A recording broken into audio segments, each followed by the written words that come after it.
আল্লাহর কসম, ক্ষমতায় যাওয়ার আগে দেশের জনগণ যাদের হাতে নিরাপদ নয়, ক্ষমতায় যাওয়ার পরে আরো বেশি ঝুঁকিপূর্ণ হয়ে পড়বে। মুক্তির পর আমরা এই মুসলিম দলটি প্রথমেই জানিয়ে দিলাম, আমরা কারোর পর থেকে কোনো প্রতিশোধ নেব না।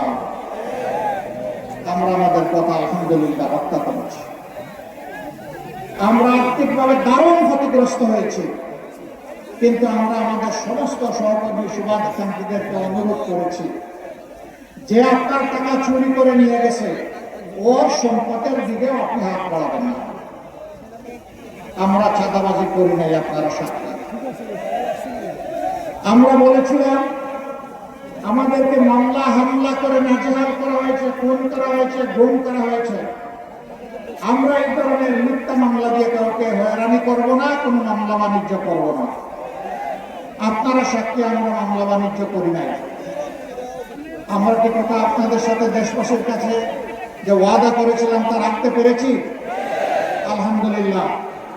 আমাদের সহকর্মীরা দেশকে ভালোবাসে, এই জন্যই কোনো মানুষের প্রতি তাদের দ্বারা হয় নাই, আগামীতেও হবে না ইনশাআল্লাহ। তাদের হাতে যদি দেশ আসে, তাহলে ভালোবাসার একটা দেশ তৈরি করা সম্ভব। কিন্তু যারা ধৈর্য করতে পারেন না, বিভিন্ন অপকর্মে জড়িয়ে পড়েছেন, আল্লাহর কসম, ক্ষমতায় যাওয়ার আগে দেশের জনগণ যাদের হাতে নিরাপদ নয়, ক্ষমতায় যাওয়ার পরে আরো বেশি ঝুঁকিপূর্ণ হয়ে পড়বে।